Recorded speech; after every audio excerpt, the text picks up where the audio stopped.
Hey everybody, I want to make a quick video today to talk about one of the most important words in the English language, and maybe not for the reason you think. So it's I, the word I. And I think the reason is because probably when people think this, they think I'm talking about personal responsibility or, I have the power or, I motivate myself. That's not exactly what I mean. What I mean is actually that when we communicate from I or make I statements, it can be a very powerful way to take ownership over our observations, thoughts, feelings, and wants rather than making assumptions or telling ourselves stories or accusations about other people. So, what I'm going to encourage you to do here is to actually do a quick exercise to illustrate this point. Okay, so what I'm going to ask you to do is maybe, think about this. You could pause this video after. I know this is live right now for anybody watching, but I'm going to get you to think of maybe a challenging situation. A challenging situation you are facing with somebody, or maybe that have faced with somebody. And then the first step is going to be just describe it. Okay? Just describe it for a second. So maybe it's, take some notes, write down all the particulars of the situation, maybe tell it to somebody else. Once you've done that, what I'm going to encourage you to do is come back to it. Describe the exact same situation, but start every sentence with I. And what I think you will find, because we've done this exercise a million times with people, what I think you will find is that you are much more accountable for what you say.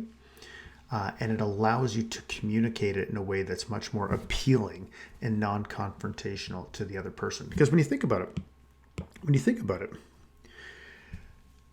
a lot of times what we'll do is we'll say something like, we'll make a statement like, so even if we make a statement and we say, it's cold in here, right? What that means is we basically made an assertion that it's cold, and there's an implied idea that we think it should be cold for anybody or for everybody, right? That's just cold in here.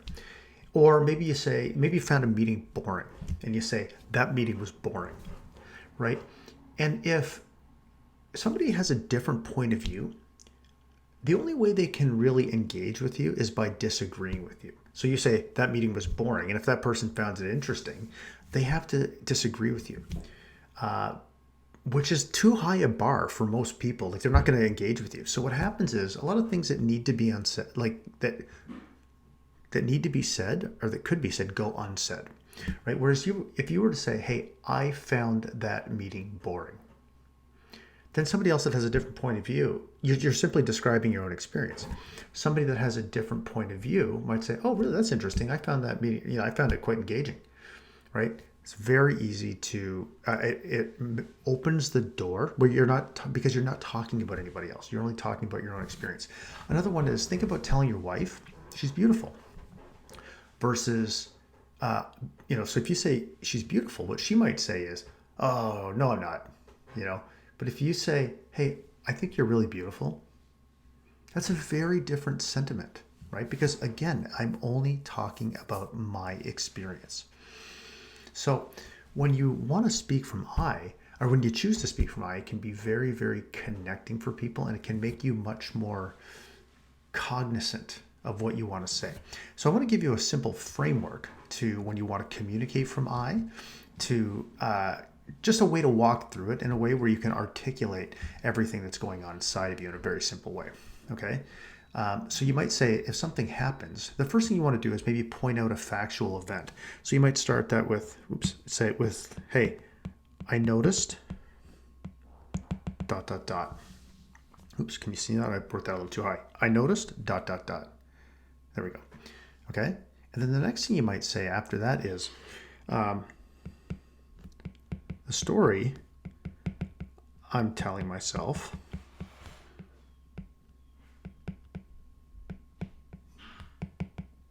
So I noticed this thing, and the story I'm telling myself about it is this. What you're doing by saying that, and you don't have to say the story I'm telling myself. You could say, I'm wondering, I'm thinking, etc. But what you're saying is really you're acknowledging that this is something that you're saying inside your own head. And then you might say, you know, I felt. Okay, so now you're going to talk about your feelings. Maybe then you say, you know what, want, oops, I want,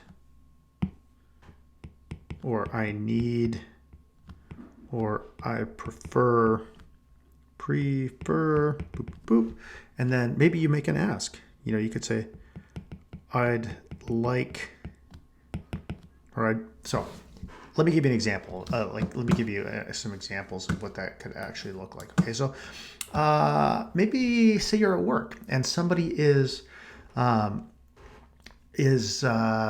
know, maybe not like you're giving some ideas at work and maybe the other person is not really engaging with them, right? So what you might say is, hey, I noticed when I throw some ideas out there at meetings that you don't seem to engage with them. And the story I'm telling myself is that I'm not an important member of the team and that my hard work is going to waste. And I'm feeling disappointed and frustrated because I want to know that my work is valued.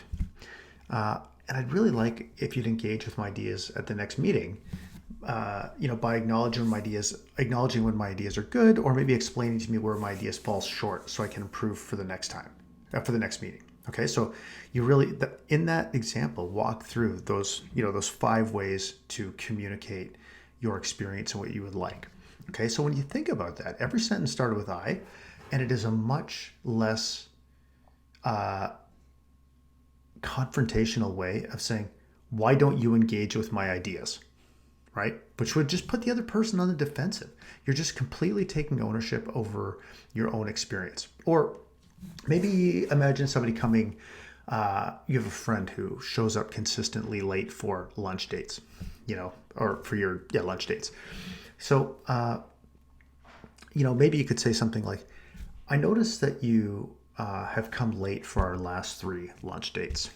And, you know, I'm wondering if, you know, there's other things that are more important to you. And I feel hurt because I'm always here on time and I really value these meetings. And I need to know that our commitments and our friendships are really important to you. And I'd like for you to let me know at the point that you know you're going to be late, so I can decide whether or not I can accommodate the change in our plans, right? Rather than just saying, I hate when you're late. Okay, so again, some very simple examples, but communicating from I is a kind of a game-changing way of flipping the conversation, flipping the frame from making it about the other person to making it about you. And what you'll find is you're able to bring these things up in a way that is really, really non-threatening to the other person, and it creates the opportunity to engage in a learning conversation with the other person where you can understand each other's points of view. Okay, so speak from I. It's very helpful, and again, it makes you accountable for your words. And I think you'll see that it will make you a more effective communicator. And as husbands, as dads, as leaders, the more effective we are communicating, the more effective we are at creating the life we want, you know, creating the marriage we want, creating the relationship with our kids we want, and creating the business and impact that we most want. Okay? Speak from I.